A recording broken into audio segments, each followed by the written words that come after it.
Hi, everyone. Welcome to another episode of Motivation and That. I am Natalie. I am your host. And today I am super excited to be bringing to you all one of the most just bubbly, positive people that I know. And when I say that, it is not toxic positivity.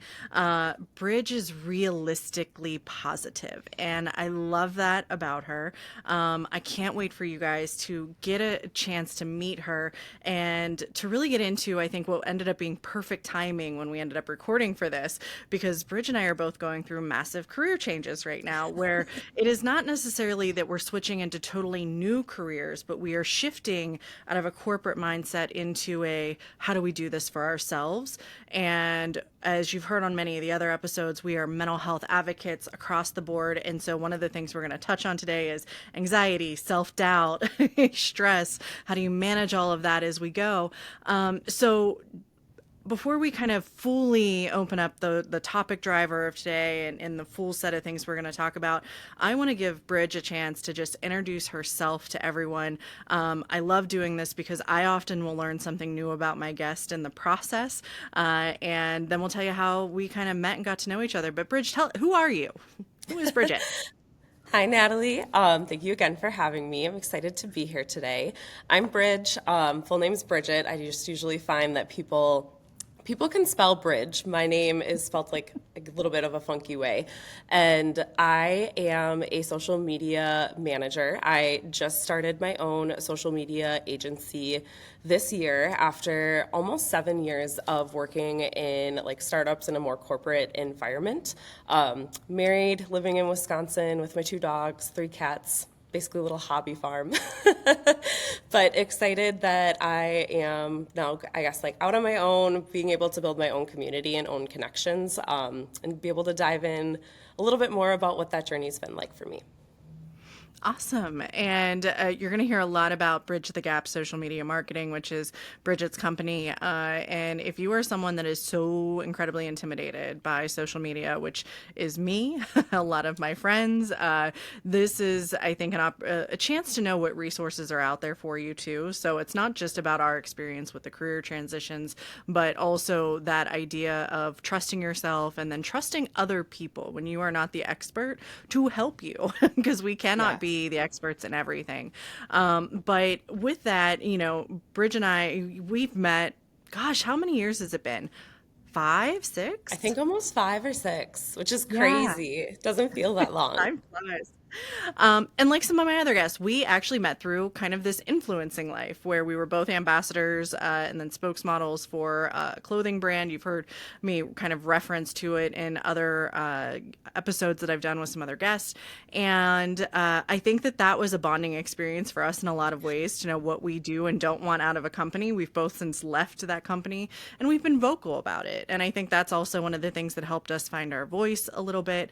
And then really just from there, it's been like this kind of speed, movement to, all right, well, we don't need someone else to tell us how to do this. We can kind of figure out our own route. So, questions that I know spin in people's heads when they start to germinate the idea of a business for themselves. Like, well, what if it doesn't work out? And it's like, well, what if I drive down the street and there's a car wreck and I can't keep going somewhere? Like, we don't pause every single decision in our life simply because of the chance that it might not work out.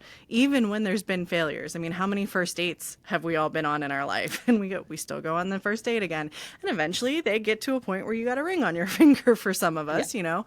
So I think that those are ways that we'll kind of talk about how do you take what you know and have experienced and apply it to something that stereotypically has so much more pressure to it. But before we even get there, people are probably like, how the heck do you get into social media?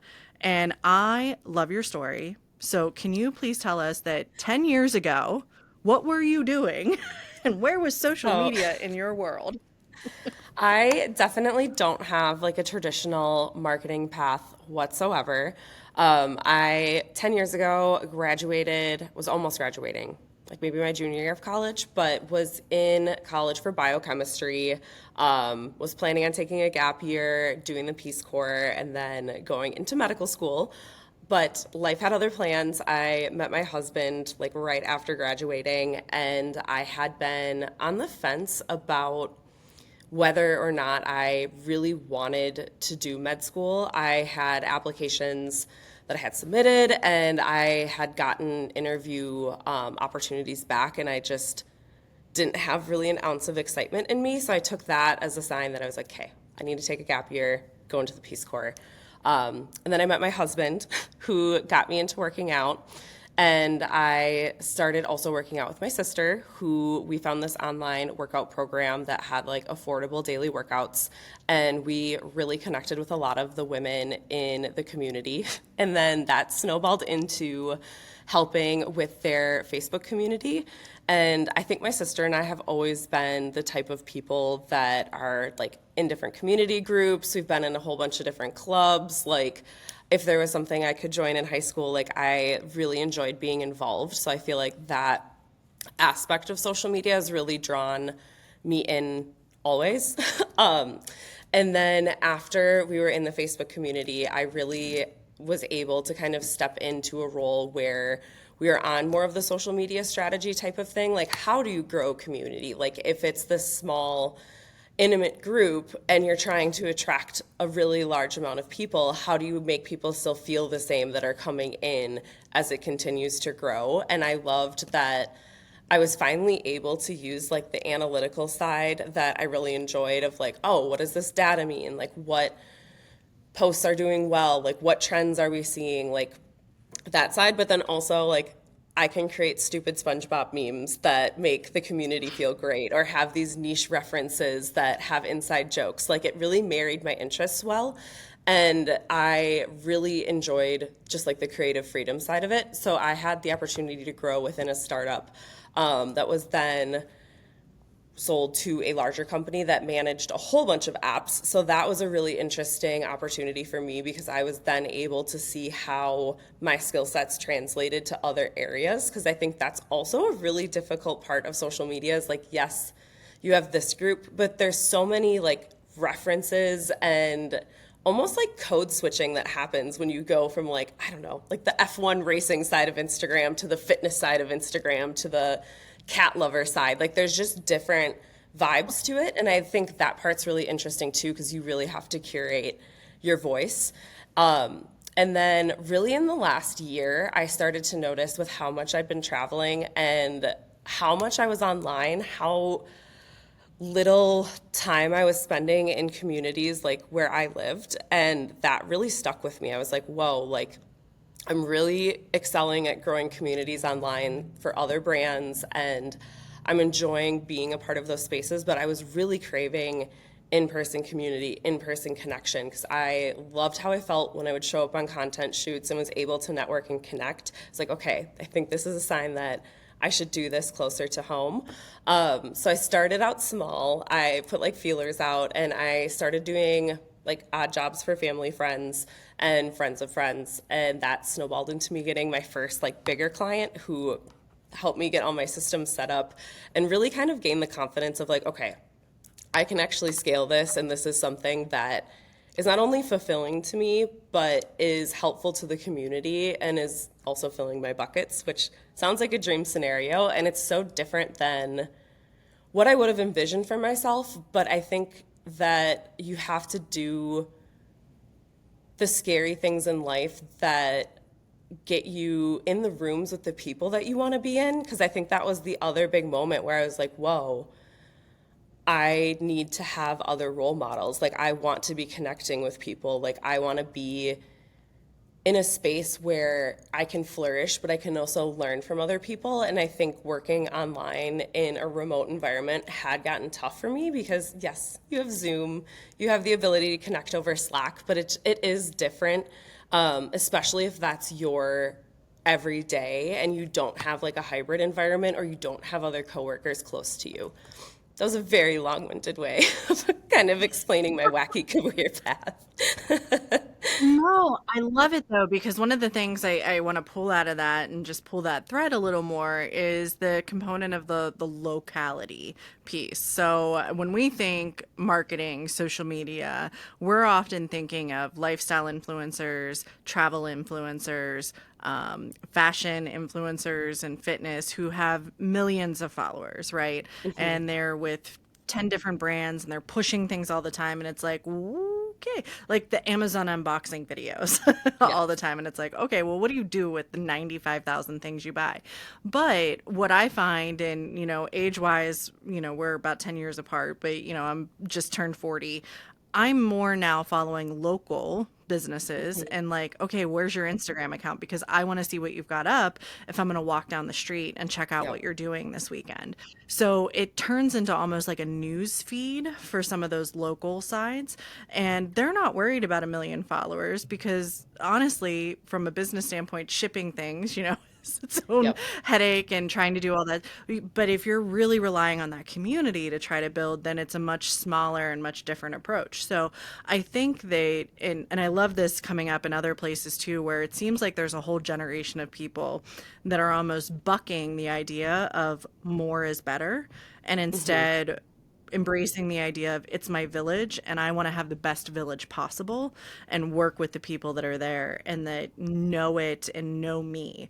So I think that that's a beautiful kind of message that comes out under that. And it ties back to the Peace Corps thing and it ties back to wanting to be that servant person that a lot of people in medical and all those elements have. So I love that. It ties into I've been doing voiceover work and they're like, oh, your first voiceover thing will be like for the company down the street that needs to do a local radio ad. So it's not about landing the big contract with like the Hmm. huge conglomerate. But, and I think this brings us great into like kind of the launch point. That is probably one of the most terrifying ideas, which is starting small, which means my revenue is small, which means my reach is small. And especially for you and I coming from careers where we're pretty high up in that corporate component, right? That's a change in pay and Yeah. it's a change in health benefits and it's a change in all that kind of stuff. So what were your initial kind of thoughts, feelings? Did you have like a little checklist of, well, here's what I should expect as I'm starting this shift? So that it's not, I don't want to say as much as a shock of cold water, but you're not caught as off guard because you've thought out some of the repercussions that might happen during the process. I knew going in that, like, honestly, towards, I'd say, fall of 2024, I was just feeling that, like, shift of, like, I really wanted to create something for myself that I could have, like, full autonomy with that wasn't my fitness account. Like, I was like, I want to take my skill set and really grow it. So I started asking myself, like, what would make this less scary or what would make this feel less overwhelming to make that jump or make that step away? And I was like, why don't I try and do as many of those things before I leave my full-time position, even though it was it was so many hours and just like fitting in work where I randomly could. But like I knew setting up my website, getting my branding locked in, setting up what my services would be, and just getting a lot of those like I guess like high anxiety tasks when you're setting up your business out of the way. So I wasn't like starting from scratch when I departed was huge for me because then it wasn't feeling like this giant leap. It was more like a step or like a little jump. So I think website was huge because it actually made me feel like a real business. Like I feel like there's these things that you check off on a list when you're starting your business and all of your friends and family are already proud of you. Like they're excited for you no matter what you do and they're like this is great. I'm so proud of you, but there's just been a few tasks that have like really cemented like whoa, I'm actually doing this, like signing my first client, signing a client that got to me because I was referred from a previous client that I worked with. And really getting my website up, I feel like gave me the confidence to be like, oh, like I'm just doing the same things I did before, just in my own entity. And I think it's kind of like making the mountain out of a molehill mentality. I think The other big change for me, and this has only been a few weeks, is how I have to really kind of like block my own schedule because I was used to having different meetings and things and really balancing a full time with my business and just like the odd side jobs that my husband and I will end up also doing. And figuring out, okay, cool, when do I work best? Is it the morning? When am I feeling most creative? When do I want to get my admin work out of the way? Like if I'm scheduling my own content days, like when do I prefer to have them? And just kind of preparing myself for that mindset shift of like, oh, like I get to make all of these choices and that's what I've been working towards instead of like, oh my God, like I have to do everything. And that's not to say I haven't had my freakouts because I have, because I think it's kind of like, I don't know if you've seen the swipe graphics where it's just like, oh my gosh, I could do anything.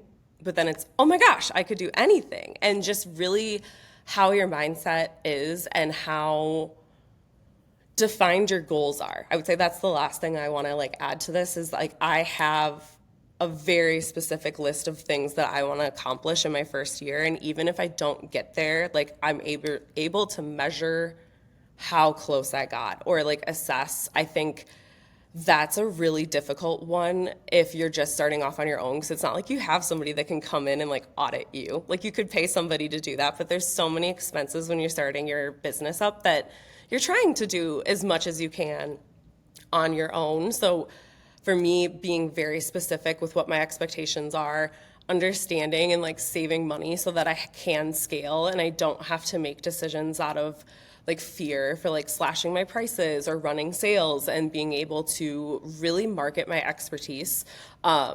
But also I have some like lower priced, more affordable options that I'm really excited to launch at the end of this month for anybody who's interested in growing in social media but doesn't maybe have the budget right now, or they're not interested in working with me full time.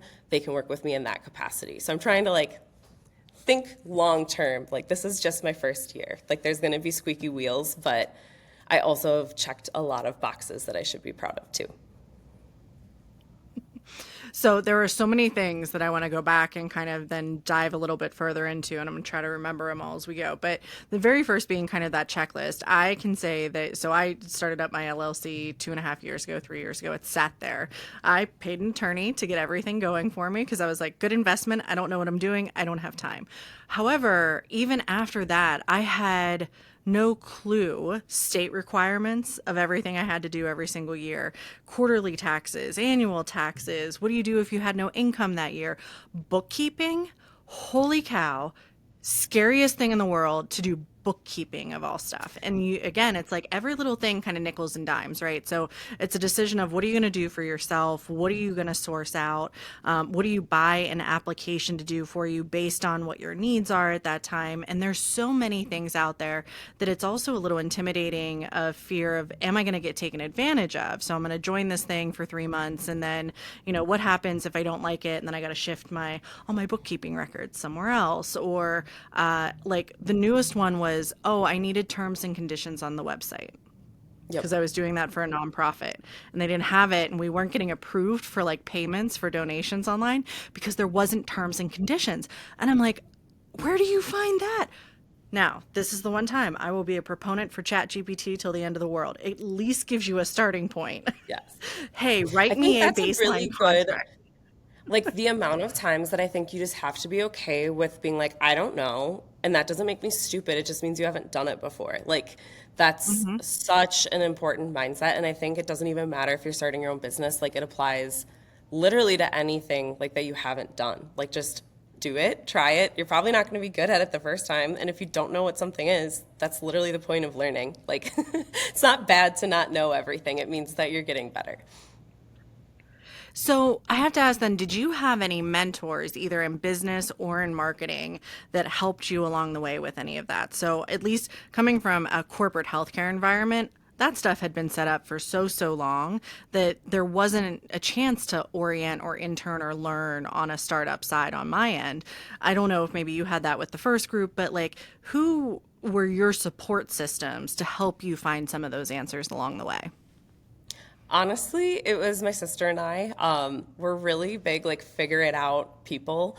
And we both came into that social media job with no prior experience. She is a nurse, and she also works in social media. So the amount of things that I think you have to learn through trial and error is astronomical when it comes to social media. And I think that applies honestly, like even if you're just posting for enjoyment or if you're posting for strategy. But I also am really big on trying to keep up with what else is happening on social. I think that's the other component of working online is like the environment's constantly changing, and it's like that in every job field, but like all of a sudden there's a brand new tool. Like what does that do? How do you use it? How do you implement for strategy? Or like there's a new way to display your feed. How does that affect things? Like the amount of ever changingness of social media, I think makes it a very adaptable field for people who don't have a background in marketing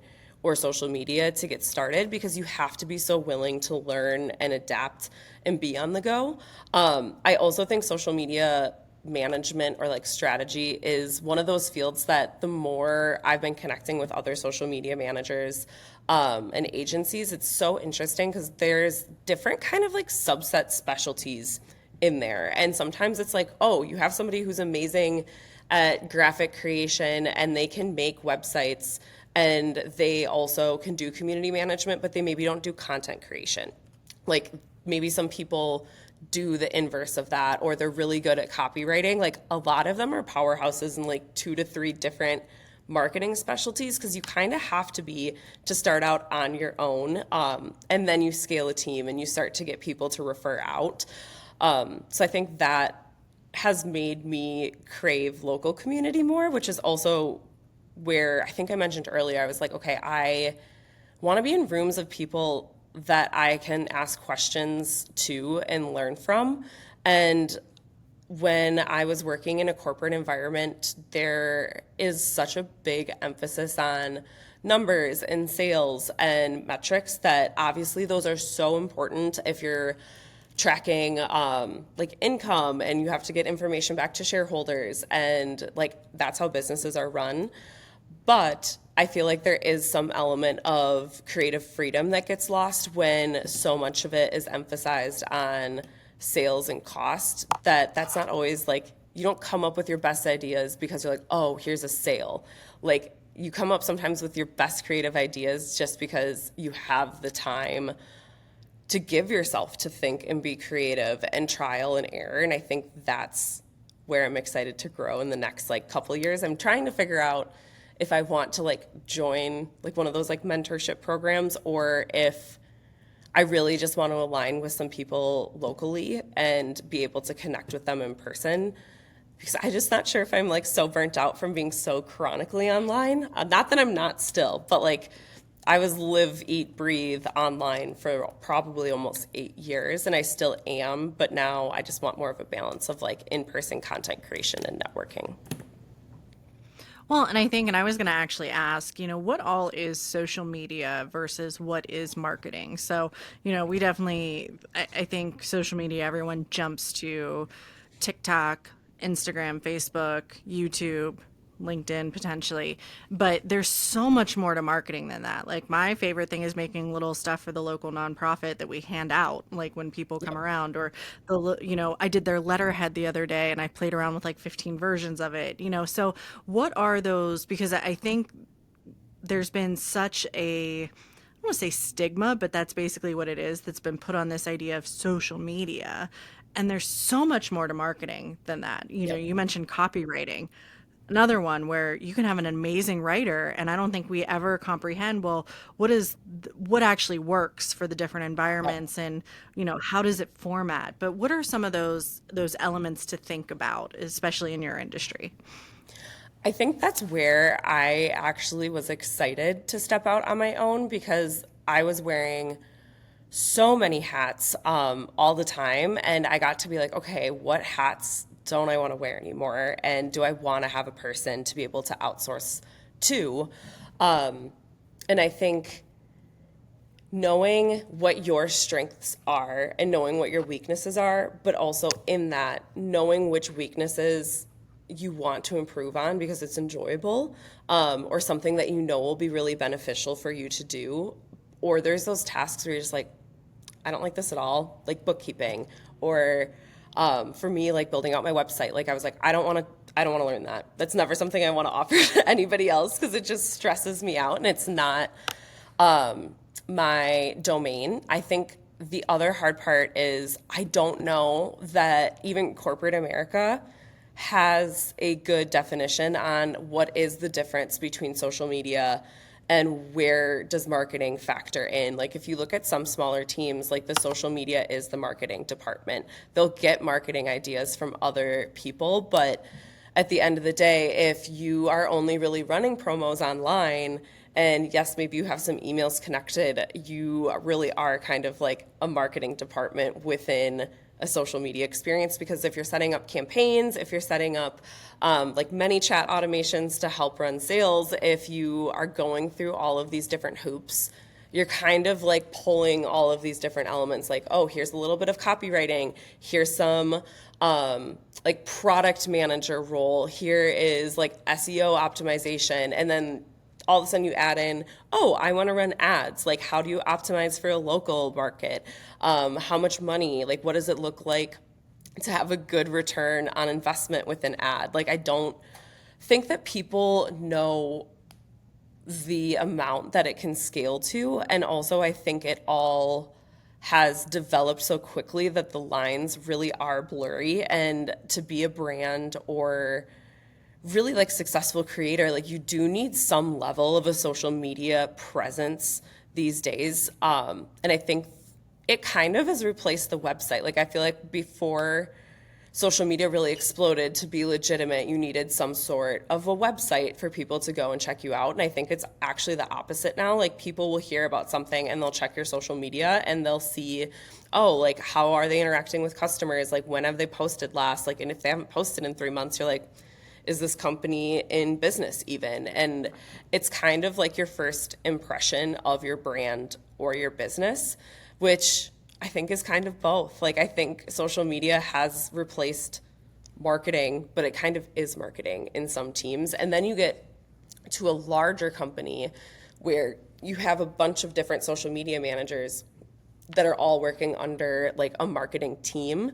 And I think even there, it gets more complicated because you're not necessarily creating the content, you're then sourcing it. So then you're working with creators or you're working with UGC creators who are then getting paid to create that content. But you have to facilitate like exactly how to tape it and make sure that they're filming it correctly and not sending you like an edited clip with a filter over it. Like there's just so many steps to working with like social media, and like that's not even with influencer or affiliate marketing. Like I feel like I could honestly ramble on and on about it, but I do think there is that stigma of people think it's just posting pictures and sharing online, but even to take like the most simple picture and share it, like there's so many mini decisions within it. It's like, how should you pose? Like, what song are you going to attach? Are you going to tag a location? Is there like some kind of like silly thing you want to put in your caption so you get people to scroll? Like there's so many micro adjustments you have to make just to be average online. And then like you start looking at the like really intense like creator based brands, like Rode, who does like all of these campaigns, or like 818 Tequila that are backed by these major celebrities, but they really are using more like grassroots marketing style to do a lot of these in-person type events. And I kind of love that the shift is going back there. I think you brought it up before where people are looking local, or just like to have that like better connection. I think so many of us got just burnt out with following and consuming in the last like 5 years, from the time that we were all online during COVID to just like, I think consumerism has really peaked. I hope it has. But like you said, the Amazon hauls, the brands sending these influencers who already have like really sustainable Like, they're not hurting for income. They have a roof over their heads. Like, you're sending them all of this swag and all of these goodies, but the community, who's really the ones like out here buying your product, would love to be a part of that, or have like some sort of special experience. And I think bigger brands are noticing that, and I think everyone will slowly follow suit. And I think that's where social media was more fun for me, I would say 8 years ago, because you could actually connect and people wanted to have conversations. It wasn't, oh, this post got 1 million views and so. Like, okay, what conversations did you have? Like, who inspired you today? Was there something that really made you laugh and like think of a memory that you hadn't in a long time? Like, those I think are the really special pieces of social media that can get lost in the sauce of like all of the consumerism, like all of these like, oh, you need to follow this person because they're sharing whatever like thing you need that day.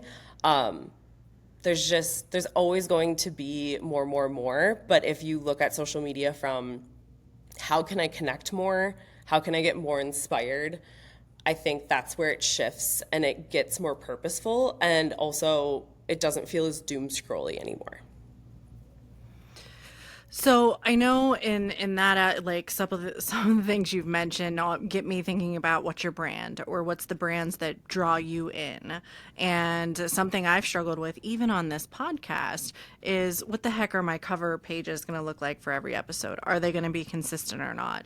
Do I like that? And I've gone back and forth, and so I'm like, dude, no one probably knows what this podcast is about at this point because nothing looks the same. Now, I think I finally settled on things in a small thread, and that can, go from there, but it can be tough to pick one thing off the bat and not test it, not play with it, and stick to it. But how did you settle on your brand? And I know because I've had a chance to, look at some of your stuff, and of course it resonates with me because of the feel that it gives. But, how did you go through a lot of iterations? How much testing do you do? Because once that brand is established, you're kind of stuck with it for a little while until you fully rebrand. So take a second, just walk us through the idea of branding. Yes. I knew going in that I wanted to have like very developed branding, and like guidelines to stick to so that I had a strong, consistent voice starting out. That was something else that I had been fortunate to experience, was just like a few rebrand iterations, like what's included with the brand book, like how cohesive it really makes the whole consumer experience, like if you follow it. But I also have an amazing friend who is my main designer for like my website and my graphics. I have a website lady who does all the back end stuff for me too. But she really, number one, knows me well. I feel like getting a designer that if you don't personally know them, like takes the time to like interview you, asks for Pinterest mood boards, and has like a very solid idea of your vibe is the most important thing going into that process. I had kind of like some mood boards put together, and some fonts that I was like, I kind of like this, I kind of don't, but I wasn't like sure how to put it all together. So my friend Lauren literally made me like a brand book, and it has like all of my colors, all of like the little like codes to plug in, like how to use my fonts, like where I should be using them, like how to use the primary, how to use the secondary. And then I even had her design like little icons for me so I could have ones that were like personalized to just like the vibe and the feel. And that's been awesome because I've been able to then partner with her on like the guides that I will be launching. Like she was able to design those, and really I had a deep understanding of my brand already. And then I'm also getting business cards because I've been connecting with people and they want business cards. So I'm like, I actually kind of love this, that we're shifting a little bit back to business cards again. I was just thinking of that because I'm going to something in November, and I was like, I might actually have to have business cards.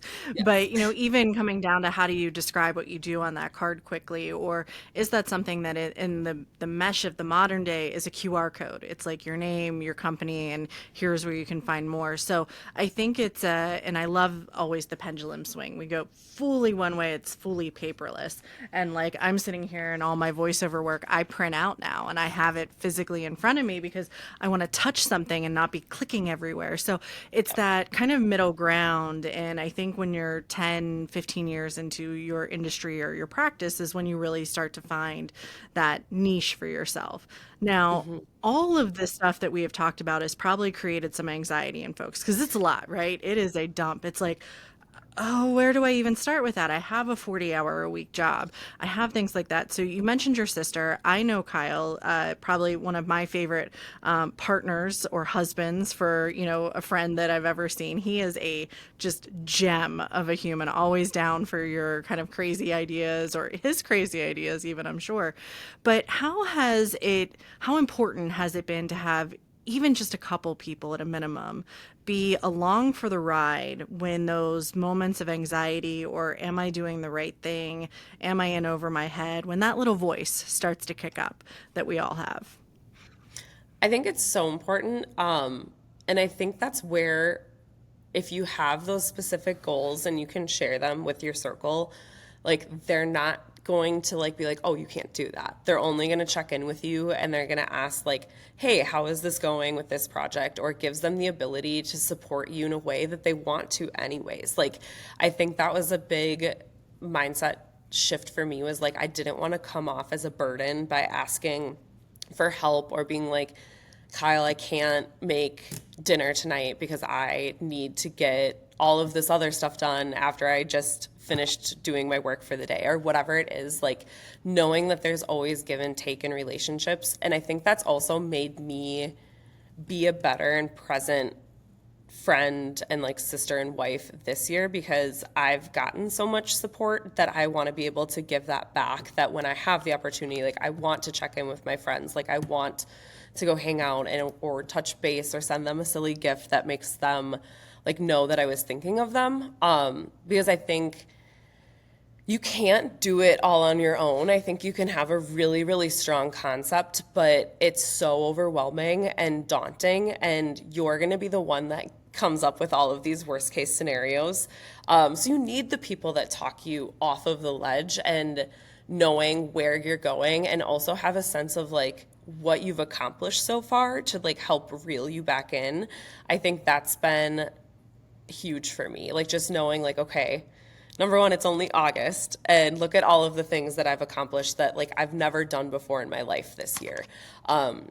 And it's not bad to be scared. I think that's the other thing I've had to learn this year is like, do it scared, because it's only going to get easier once you're confident. Like, you can't wait until you're confident enough or you feel ready enough to do things. And I wish I would have saved where I heard this, but I've started doing it this year, and it's doing it on the count of 3, but you do it on 2. Like, so if you're afraid to like walk in and have a conversation, or I'm meeting a new like potential client for the first time, like count to 3 and leave your car on 2, or send the text, or start working on the project. And like, it tricks your brain. It's like, oh, I could do this. It wasn't that scary. And then the next time, like, you just have to do it again. And it's like such a stupid trick, but it's really helped me. Like, cause I think anxiety is just for me where I get stuck.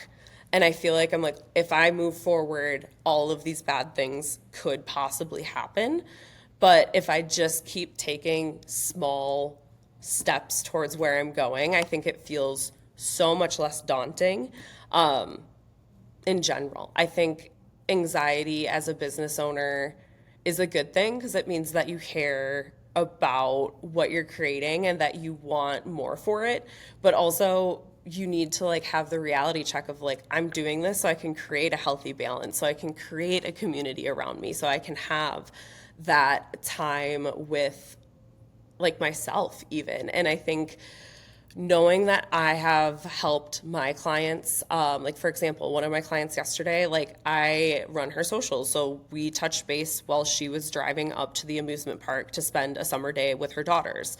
And like, so she got back to me this morning, and like, she didn't have to worry about anything online yesterday. Like, she was just able to go have an afternoon and enjoy herself. And she's been in business for over 4 years and is killing it. So I'm like, there's people around me that have achieved the balance already. And it's not to say that they aren't anxious too, but it's doable. And It's not something that's never been done. It's just that I've never done it before. So it's like that mindset shift of it's not scary, it's just new. Well, and I'm gonna embed a few resources in the post when we put it out. But there were a couple articles that you and I had looked over before recording, and a bunch of them had to touch on self-awareness as one of the main things. So it was that idea of noticing, then labeling, and then like piquing your own curiosity. Why did I feel that way? Why is that the thing that's kind of getting me worked up today? And then what has come up in so many conversations just over the last few months, but active choice making. And I think it's kind of what you talked about with the, do it on two, because you're making a choice one way or another. One of them is to not do anything, one of them is to do something, and then how much of it are you going to do? And you're still making an active choice, even if you're pushing yourself to it quicker. And so it tends to be, I think, the more internal choice, the thing you're trusting a little bit more, that to go ahead and do that next step. And then some of the other ones mentioned, just when you're going into business for yourself, you are clearly passionate about that thing.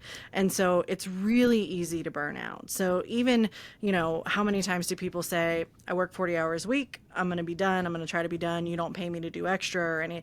Well, when you're by yourself, you are paying yourself and you Yes. are fully reliant on yourself. So the pressure, and it was one of those original when you were talking about setting the goals, because I'm from the world of you didn't get participation trophies. So if you didn't hit the goal, if you didn't hit the star and book it, you didn't get to go to Pizza Hut. So it's that component of then learning to set new expectations with self of I set a really aggressive goal, and you know what, I got half the way there, and that's pretty impressive because at least I got Yep. somewhere, and not considering that a failure, because then failure is what derails so many people, despite the fact that failure is what generates innovation. So it's, have you caught yourself having to reframe some of that on what defined success previously, what drives success now, and then how do you, when you're boss, employee, HR,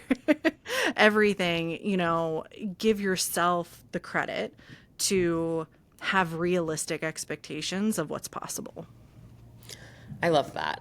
Um, I think number one, I'm trying to treat this first year as like a learning experience and kind of like a giant experiment. Like I have like so many goals and things that I want to accomplish within this first year, but I also know that one of like the most important things that I've learned in business, like especially if you're trying to grow a community, is you have to listen to the community and you need to like get a good pulse on what your people are asking for and what they enjoy. So I know that I personally want to create these things and help people by offering these resources, but I have like an audit in December that I'm going to like do for myself and essentially look at like, okay, what generated the most excitement? Like really what were my best performing metrics like of this year? Like what helped me generate the most income, and use that to really set the tone for my next year in business, because I think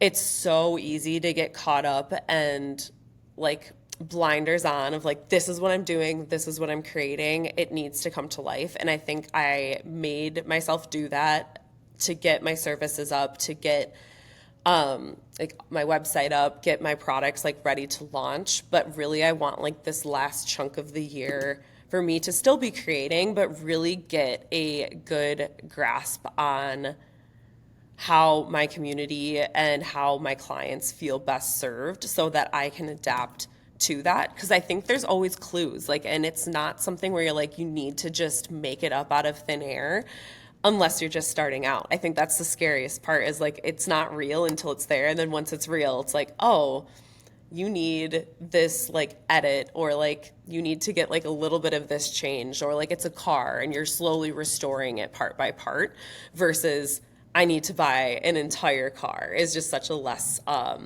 guess like daunting mindset for me.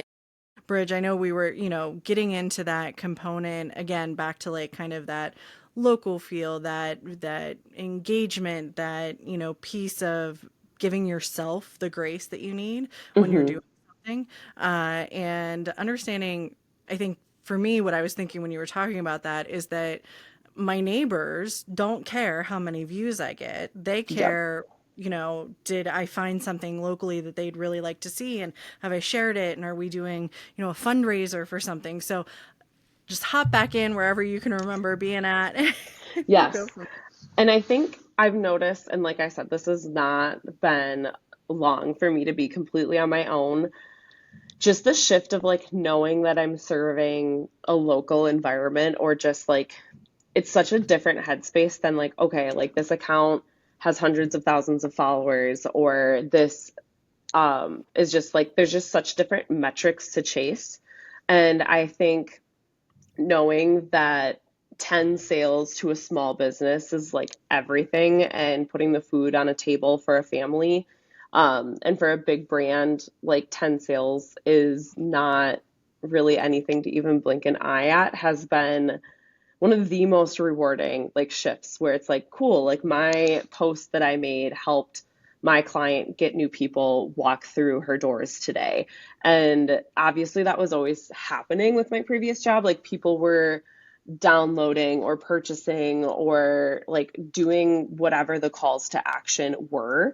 But I think my favorite parts about my previous job were really always connecting with the community, like working with the affiliate program, like helping affiliates show up online more confidently, being able to weave like the education piece in, not just for like the affiliates that I worked with, but also my future clients, I think is huge for me because, like you said, social media is just one of those places where it can be so intensely overwhelming and just like full of the comparison game, right? Where you can go and look at your business model and how 10 different people are doing it quote unquote better than you, but they're not you. Like they don't have your circumstances. Like you have no idea how long they've been in business. Like maybe they have a whole team behind that brand that like you don't see.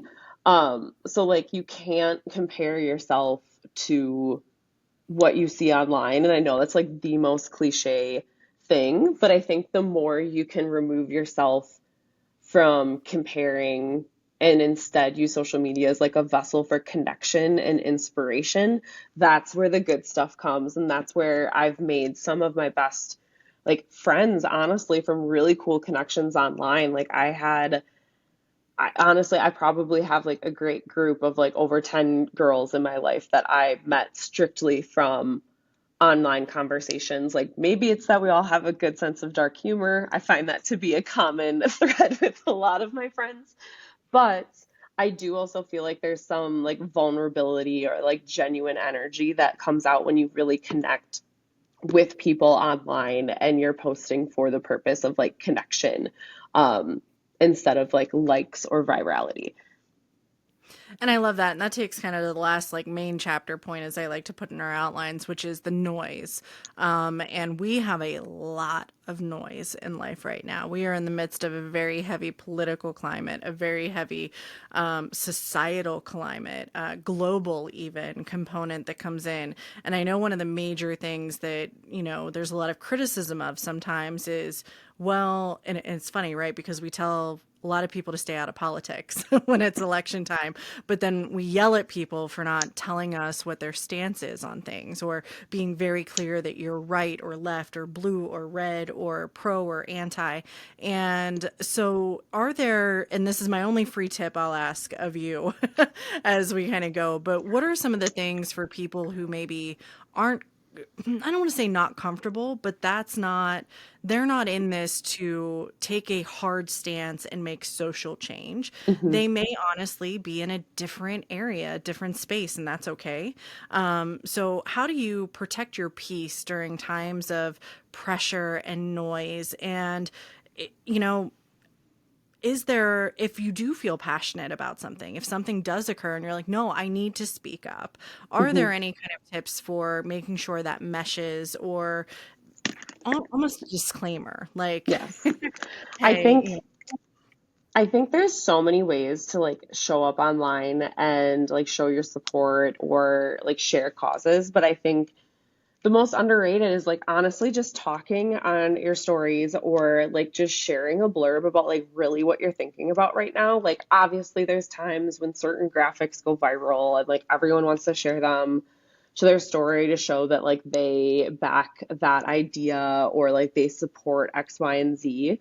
But I think, like you said, like at the end of the day, like we all are humans. Like we live in different places, we have different experiences, and we have different value sets from like how we were raised and like just the environments that we live in. And you can't live your life like trying to please everybody. So like you know that whatever you post, you're going to have people that support it, but in the other side, you're going to have people that don't like it.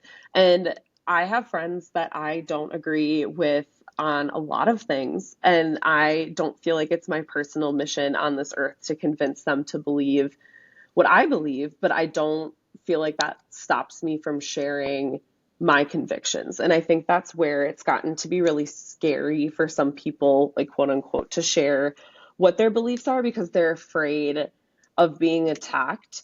But I guess like I would push back further, like, are you afraid of being attacked or are you afraid of not being liked? Because I think that's really what it is. Like you don't want to like ruffle the feathers of like your following, or you don't want to disappoint whoever is following you, that you align with X, Y, and Z. Like you would rather appeal to the masses. And I think that's also where I'm been really enjoying like connecting with local businesses and smaller businesses because you're able to kind of share your voice and your opinion on things because it's a smaller brand, right? Like there's not all of these like supposed repercussions or all of these opinions getting loud the second you share something. Like, of course, there's always a chance that whatever you share online is, but I think you need a certain level of confidence in yourself and your beliefs, but also the willingness to like hear out conversations that don't align with what you're saying. And like, if it is the opposite side, like, are you willing to have a conversation about it, or are you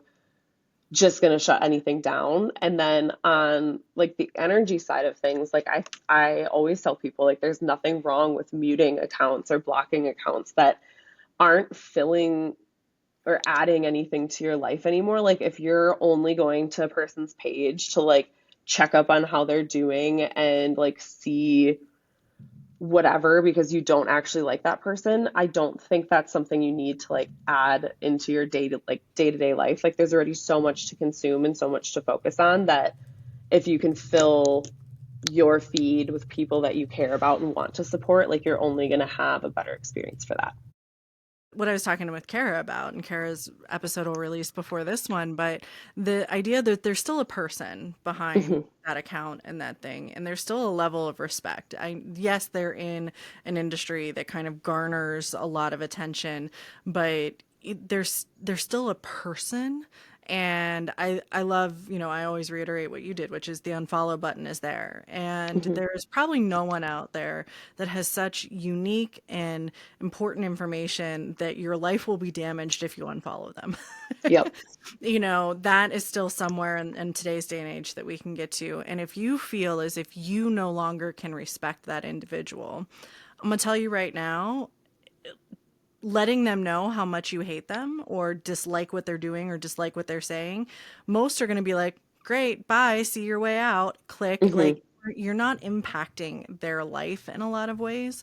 We always say, talk with your money or, that kind of stuff. But the vitriol sometimes that can come out on that, or when people do come out and they say, I understand what's going on in society. I know I'm choosing not to speak on it because this is something internally I'm struggling with or needing to, digest it a little bit more. And it is the truth in many ways, whether people want to believe it or not, especially if it's something triggering to Yep. people.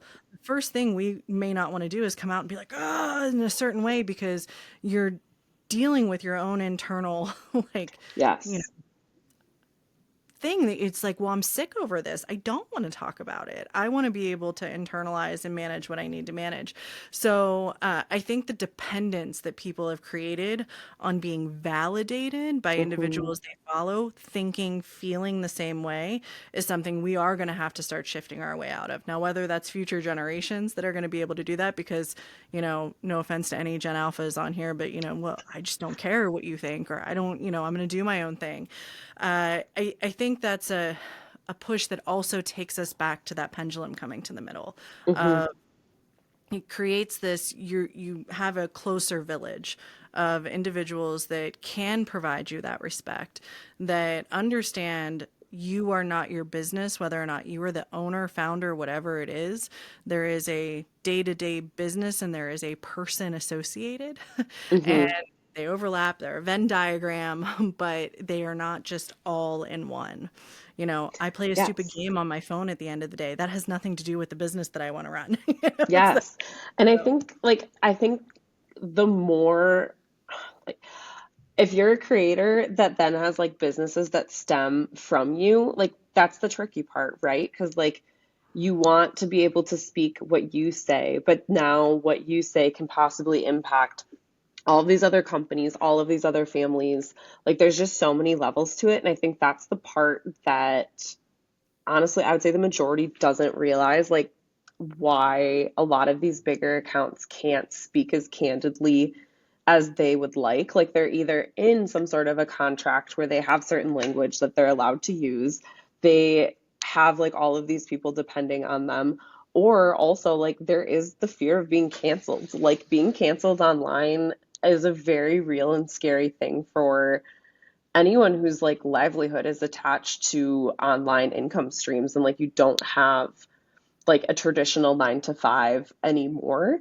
So I totally get it, but I think it then makes you feel like less like a person and more of a brand. And I think that's the part of why the pendulum is kind of swinging away from these big creators that are essentially like faces of their own brand and not able to speak, I guess, like as freely or show support for things that they maybe do care about. And I also feel like sometimes there's things that I'll read about or see that are just like very upsetting and I don't have words for how to describe how I feel about them, then like it just is really upsetting that that's happening in the world and I don't like it.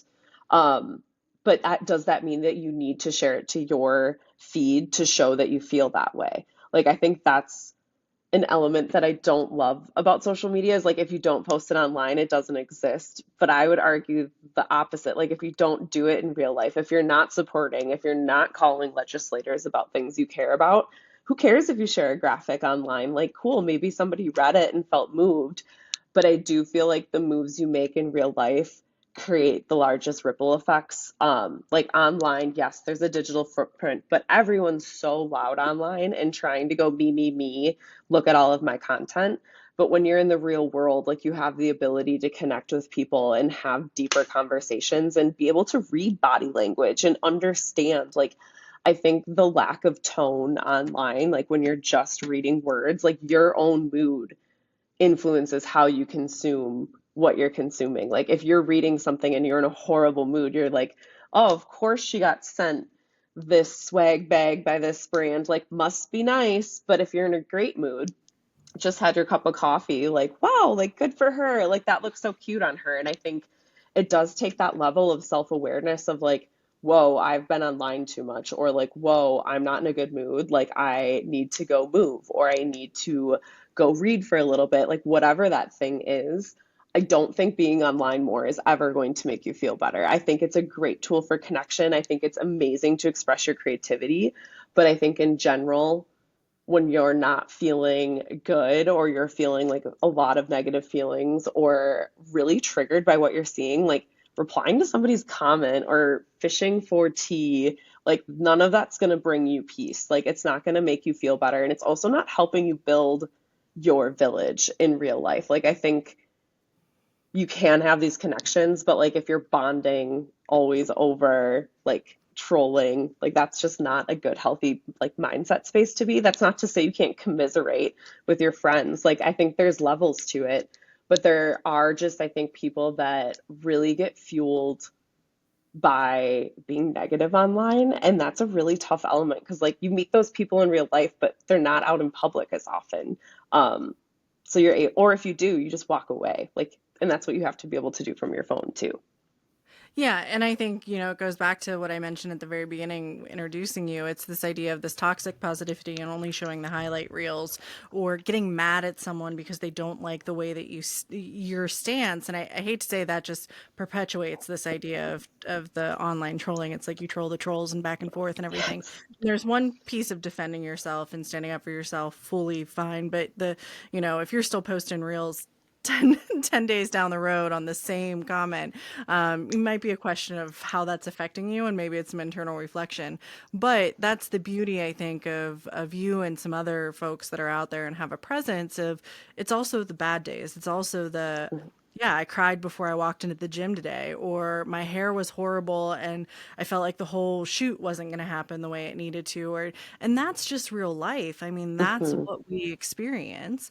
And sharing that, I think, does help just very so slightly expand that local village, and it creates the local online village, so to speak, of your kind of niche people that you always know. They're going to tell me how it is. They're going to shoot straight. I'm not going to Yes. get like some delusional idea of everything that can happen tomorrow, if I just manifest it and get some Yes. sunshine.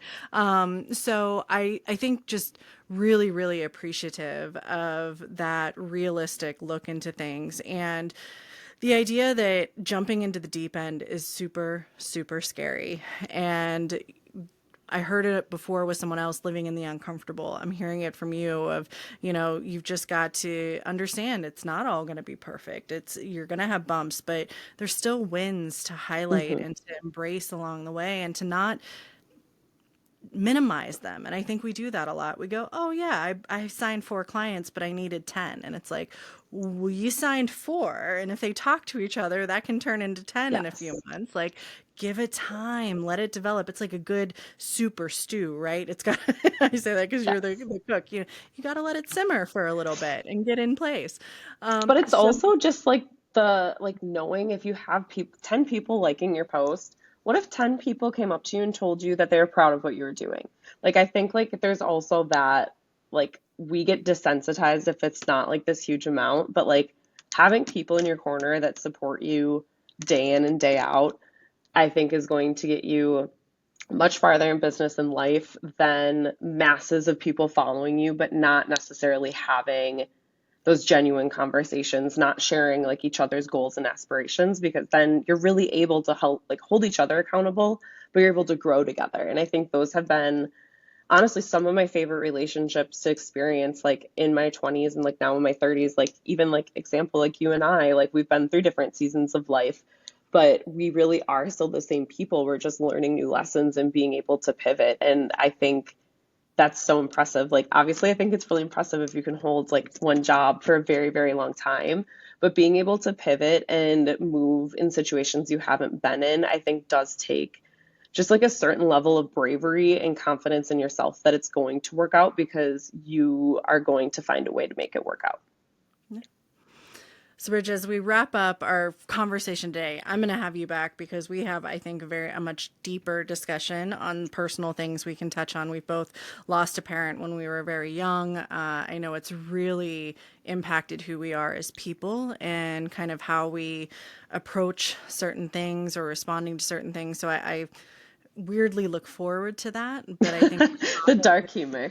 dark humor, it does really resonate with so many people, and you being open and honest about that, much as if you are talking about the business, I think will be great. But as we wrap today, I want to ask, if someone is sitting here and they're like, okay, I think I'm going to do it, and the little voice starts yelling at the back of their head and it starts going, there's no way you will ever be successful with that. What's the first thing that you would be like, here's what you tell that little voice? I think you write it down and you write down what you want to have happen and write down the best thing that could happen from that. Like I did that when I started my business. actually like back in February before I even had my branding, like what is the best case scenario? And the best case scenario is that I create a business and then I'm able to have an agency and hire other women and support creators and really create something that will last like longer than my lifetime. And knowing your why is going to be that fire inside. Like if you feel like you can't do it, ask yourself why you want to do it and like really anchor yourself to that because your motivation, it's going to have it's going to ebb and flow. Like we're humans, and then on top of that we also get the joys of being a woman, and like our hormonal cycles with that. So like you're going to have good days and you're going to have a bad day or four or more mixed in there, but it doesn't change the importance of your why. And if you're working towards something that's important to you or that lights a fire inside of you, you just feel a better purpose, I feel like, in what you're doing. And it helps you just show up as the best version of yourself, even if you're scared or you're not sure exactly what you're doing, because you're doing it for the right reasons. You're doing it to become a better person. Like, if you are trying to improve yourself and it's rooted in a strong why, I think that's one of the bravest things that anybody can do.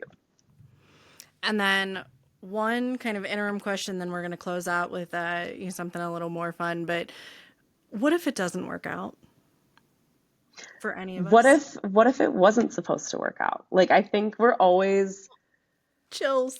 yes, like I don't know, like sometimes you're stuck in rooms with all of these like doors and you keep trying one door because you tell yourself like that's where I'm meant to go. And if I had that mindset, like I would be finishing a presidency right now. I would have never met my husband. Like I would be very, very stressed and I would have a completely different life. So like I think having your why and understanding like how you want to feel on a daily basis and letting that anchor you. Like maybe your business won't look exactly as you imagined it. Maybe your dream is going to have to shift, but like if you know how like or why you want to do something and you experience like the feeling of joy working towards that, like I think that's just such a powerful like vessel for change. And so what if it's different? Like if it's still filling your cup and leading you to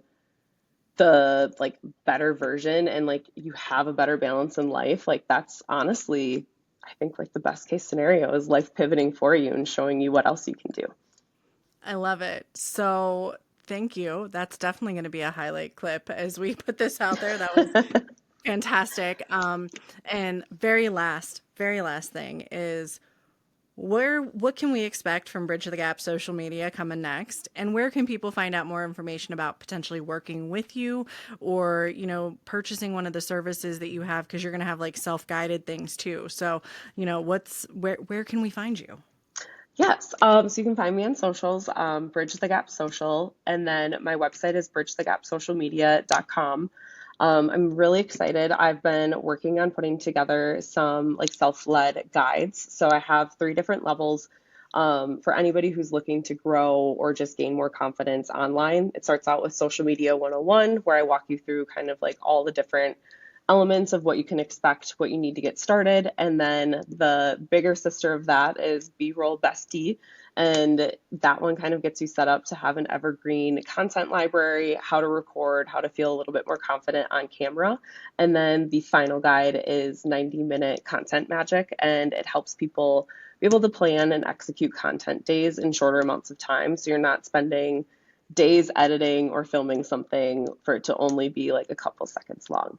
So I'm excited to have resources that I've kind of curated over the last 7 years, like actually be all in one spot and not just like random tips either in my brain or in a notes tab or a message somewhere. And if I can give just one little hint, if you are between the ages of like 28, and 42, the nostalgia you will feel with these guides, because I've been able to take a look at them quickly, you're just going to want to read them, whether or not you're like, yeah, this is what I'm going to do in life. It's the beauty of how an image can draw you in, which is the whole point of this, right? Is how does a picture and a small blurb tell a story that makes us want more? So, Bridge, I will always want more from a conversation with you. I appreciate you, sticking in there through a little scheduling changes and technical fun and everything. But just thank you. Thank you so much. We're going to close it out with a deep breath because I like to have everyone just take a second as they digest everything that they've heard. And then we'll send it on off and give everyone the resources on how to find all your information you just told us about. So let's take a quick deep breath in and out. And if you're listening to this in the morning, go scroll a couple things on Instagram, go take weird footage. It'll probably resonate with someone somewhere on that B-roll. Do your thing and take the leap, and don't worry about if it does work out or not. Worry about if it was never supposed to. So thanks, Bridge. Talk to you soon.